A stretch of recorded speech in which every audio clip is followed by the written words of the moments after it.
the lovely Zimmerman Library, which is a recreation of the Zimmerman Library at the University of New Mexico. Ellie Pignon created it and built it, and she did a great job. UNM has been in Second Life since 2007, and behind me we have some slideshows, and then to my left we have a slideshow from her most recent class in Second Life.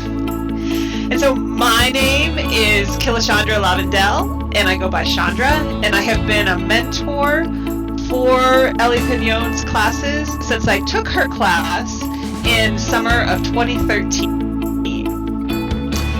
And when I was a master's student at the University of New Mexico, I first discovered Second Life in 2012 and joined. And I thought, this is a great experience. And so I was really excited that she taught classes in Second Life. I thought it opened up a lot of opportunities to have hands-on learning experiences for knowledge creation. And I had decided to pursue my master's degree and focused on areas of knowledge creation way back then. And to this day, I am still interested in the same thing. Well, there's several different pieces that are interesting to this. So when I first joined Second Life, I thought, wow, there's all these customizations.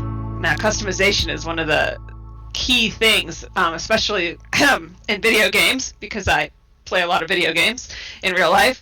And so being able to customize my avatars to what I wanted to be and how I wanted to be represented in Second Life, I thought was fascinating. And to this day, I still enjoy it. It's like one of the best parts of Second Life for me. I love the creativity and the imagination that everybody brings to Second Life.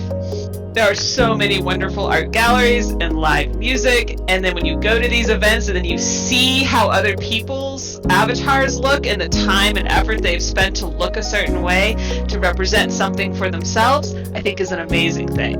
That's one of the things that has always kept me coming back to Second Life. The other thing is the building option. So when you get here and you're like, wow, there's all this great stuff. How can I do that? What's a prim? So like you have to start at the very, very beginning. And it's one of the things that I think that Ellie does really well in her class is that she brings in these students who have no knowledge of Second Life, and we start at the very beginning. And that very beginning, that first step on what's a prim and all the things that you can do with it just opens this door to creativity and imagination, and then you really start thinking, wow, so what can I share with other people when I build something here in Second Life? So it's easy for me to talk about her most recent class because I was there for it, and the students did a wonderful job. They created 3 different exhibits where they were trying to show the inside of a vein, create an environment for mindfulness, look at how sound works in real life by using an example in Second Life. And I think those were really important instructional design tools, I guess you could say. Because you could go and see and learn about, for example, what it is to be mindful, and then you could take your avatar, physically put them down, sit, and listen to the sounds in that environment, and take a moment and go, oh, I do understand what mindfulness is. This is a really interesting thing. So I think it's that connection, that's what you get. I mean, it's not a head-mounted display, you're not immersed into virtual reality that way, but you can still, in my opinion, you still get that sense of immersion, that sense of social presence that you can have with other people in Second Life, and that's something to come back to. My field has always been instructional design, so when you think about how do you construct something so that something else meets a learning objective, I think Second Life is a great tool. You can build something like Max's Genome Island in order to have people interact with the objects at the island in order to learn something. And there's research that shows that factual learning comes from these kinds of interactions.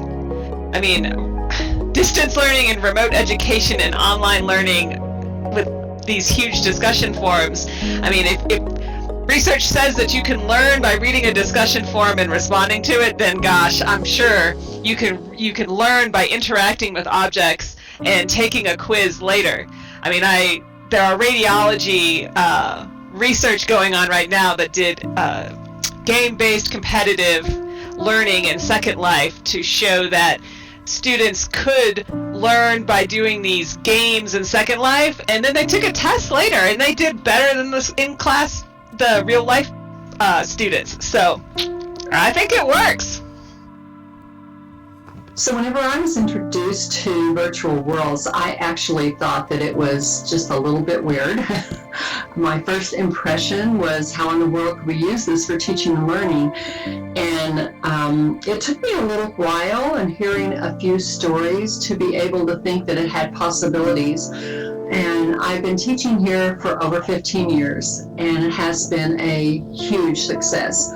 I have found that this environment leaves us an open opportunities for students to create, to play with ideas, and to express them in a very creative process. So how I approach teaching in here is very similar to what I do in regular online or face-to-face classes. However, I have an opportunity to let the students explore things that they wouldn't normally have an opportunity to, as well as to use building to be able to create and solidify the ideas that I'm giving them. So basically how I approach it is I do a scaffolding where the students get used to being their avatar very briefly. I teach them very basic building skills right away so that they can get their heads around what this world offers. I send them off on a scavenger hunt to see what is here, and some really good experiences for what the world offers. And then we talk to some experts and how they approach both building and teaching here.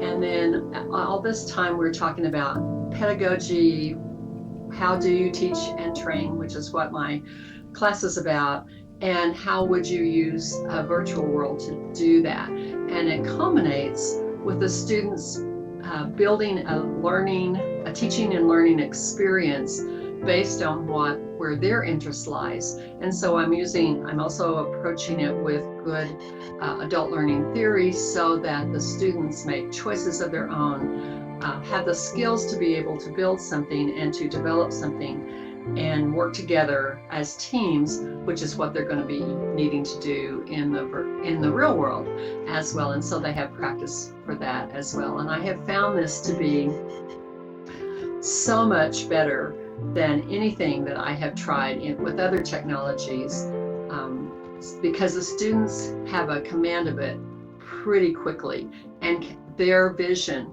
can be manifested pretty easily.